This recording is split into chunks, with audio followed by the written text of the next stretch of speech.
पिता को लाई। ठीक उल्टा ऑब्जर्वेशन आप लोग सब समझते होंगे, नहीं तो मैं आप लोगों को बता दूं। आप ऐसे समझ लीजिए, मान लीजिए आप कार चला रहे हो, आप कार चला रहे हो और सामने अगर कोई बच्चा आ जाए, ये मेरी बात ध्यान से सुनना, आपको जिंदगी भर काम आएगी। सामने अगर कोई बच्चा आ जाए तो या तो आप कार पीछे से निकालिए, या तो धीमी कर लीजिए या पीछे से निकालिए, क्योंकि बच्चा हमेशा आगे की सोचता है, उसको अपना भविष्य दिखता है, इसलिए वो आगे की तरफ भागेगा। सेम सिचुएशन, आप कार चला रहे हो, सामने कोई बुजुर्ग आ जाए तो या तो आप कार धीमी कर ले या आगे की तरफ से निकालिए, क्योंकि बुजुर्ग ने अपना पूरा जीवन जिया होता है, उन्हें पीछे का दिखता है, इसलिए वो पीछे की तरफ भागेगा। सेम सिचुएशन, आप कार चला रहे हो, सामने कोई पुरुष आ जाए तो बस आप कार धीमी कर ले, क्योंकि पुरुष समझदार होता है, वो चुपचाप निकल जाएगा। लेकिन सेम सिचुएशन अब एक साथ अगर आप लोगों को ऑब्जर्वेशन समझ में आ जाए तो फिर मुझे आपकी बेहतरीन तालियां चाहिए। सेम सिचुएशन, आप कार चला रहे हो और सामने कोई लड़की आ जाए तो आप चुपचाप कार बंद कर दे, क्योंकि इसका कोई भरोसा नहीं है, ये कभी आगे की तरफ भागेगी, कभी पीछे की तरफ भागेगी, और कुछ समझ में नहीं आएगा तो बीच चौराहे पे आपका राम नाम से। इतना अद्भुत मामला है। मैं आप लोगों को बता रहा था कि एक बार एक लड़की मुझे सपरिवार देखने आई, साथ में अपनी कमाऊ मां और गृहिणी पिता को लाई। मैं किचन में मेहमानों के लिए चाय गरमा रहा था और खिड़की से लड़की को देख देख शर्मा रहा था। लड़की वाले मेरा कद ऊपर से नीचे तक नाप रहे थे, चाय की ट्रे ले जाते समय मेरे हाथ कांप रहे थे। लड़की की माँ चाय की चुस्की लेते हुए बोली, बेटा खाना बना लेते हो ना, बेटा खाना बना लेते हो ना। पिताजी ने अपने मतलब का सवाल पूछा, झाड़ू पोछा तो लगा लेते हो ना। ये उन्हीं लोगों ने तालियां बजाई है जिन्हें घर जाके लगाना होगा।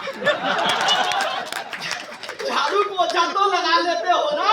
जवाब में हमारे पिताजी बोले, हमारा बेटा सर्वगुण संपन्न है, उसे सब कुछ आता है, बिल्कुल बेल जैसा एकदम सीधा साधा है, बिल्कुल बेल जैसा एकदम सीधा साधा है। लड़की वालों ने थोड़ा थोड़ा और हमने भरपेट नाश्ता किया। फिर मुझे लड़की के साथ अकेले में बात करने का मौका दिया।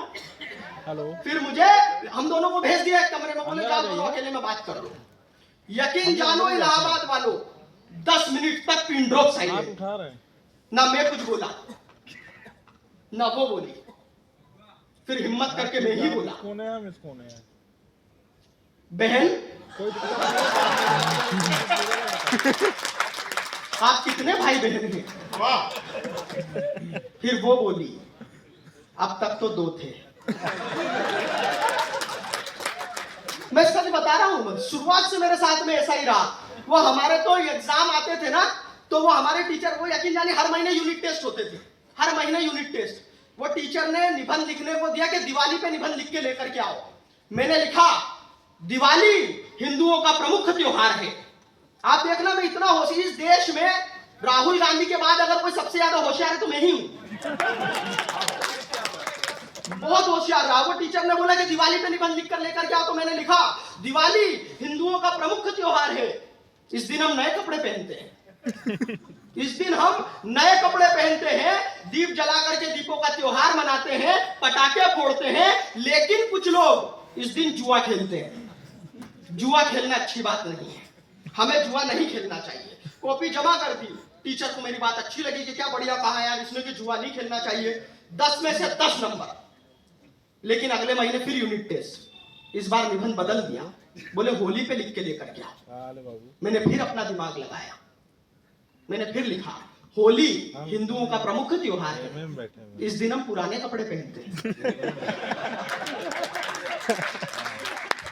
रंग लगा करके रंगों का त्योहार मनाते हैं, लेकिन कुछ लोग इस दिन भी जुआ खेलते हैं।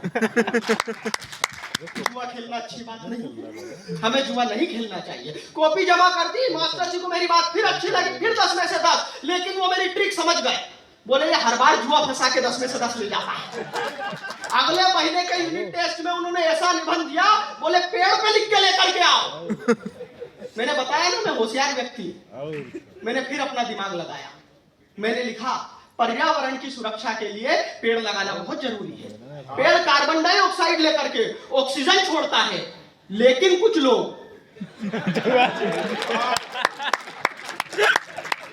वो इधर से एक भाई बोल रहा है पेड़ के नीचे बैठ के।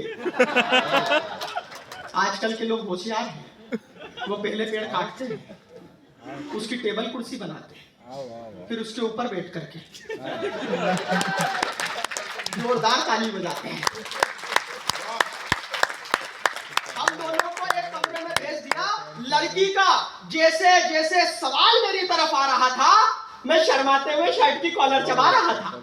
हम दोनों अपने भविष्य का खाक बुन रहे थे और उधर घर वाले चुपके से हमारी बात सुन रहे थे। वो बोलती जा रही थी, मैंने अपना मुंह बंद कर लिया। कुछ इस तरह हम दोनों ने एक दूसरे को पसंद कर लिया। फिर बाहर ये न्यूज ब्रेकिंग न्यूज की तरह ले आए, जिसे सुनते ही हम दोनों के घर वाले मुस्काए। झट मंगनी पट ब्याह की बात आई तो लड़की की माँ ने थोड़ा रुको की आवाज लगाई।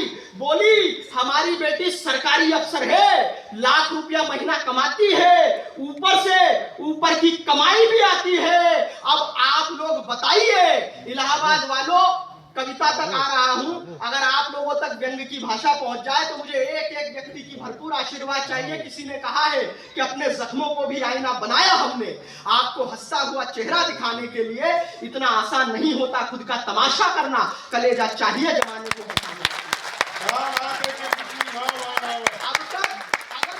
टिप्पणी करते हुए आपके चेहरे की मुस्कान को ठहाके में बदला हो, तो अब खुद पर कोई टिप्पणी करते हुए इस देश की कोई बड़ी विसंगति पर बड़ा प्रहार कर दिया हो, तो मुझे आपकी बड़ी तालियां चाहिए आशीर्वाद की। हमारी बेटी बहुत कीमती है, कितना बहस दे पाएंगे। हमें तो चाहिए बड़ा सा बंगला, लग्जरी कार, मंजूर हो तो हाँ करूं, वरना सब बात बेकार। मेरे गरीब पिता बेबस और लाचार, कहां से दे पाते बंगला और कार। लड़की वालों के सामने हाथ जोड़कर बोले, हम दहेज नहीं दे पाएंगे, दहेज की इस आग में अपने बेटे को नहीं जलाएंगे। अपमान के इस घूट से मेरा हृदय तक रो रहा था, मैं सर से लेकर पांव तक पसीने पसीने हो रहा था। तभी मेरी नींद टूटी।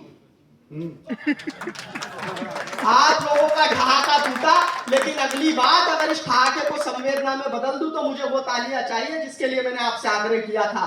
तभी मेरी नींद टूटी तो खुद को बिस्तर पर पाया। इस भयानक सपने ने मुझे सारी रात जगाया। आज मेरा मन दहेज के दानों का दिया हर दर्द मानता है। बेटी के बाप पर क्या बीतती है बस उसका दिल जानता है। बेटी के बाप पर क्या बीतती है बस उसका दिल जानता है। जो कुछ किसी ने कहा क्या, जो कुछ बचा बचाया था वो जर चला गया। इससे अच्छा कुछ नहीं लगता मुझे कि जो कुछ बचा बचाया था वो जर चला गया। बीवी के मेरे एक एक जेवर चला गया। कुछ कर्ज ले लिया था मैंने मकान पर, बेटी का घर बसाया, खुद का घर चला गया। इस घटना के बाद ये बात मेरे जहन में कुछ यूं घुल गई। सही मायने में उस रात मेरी नींद नहीं टूटी, बल्कि मेरी आंखें खुल गई। अगर आप लोगों की भी आंखें खुल गई हो तो जरा दोनों हाथों को हवा में उठाइए, जोरदार तालियां बजाइए। बहुत बहुत आभार। तो एक बार तालियां चेतन चर्चित जी के लिए।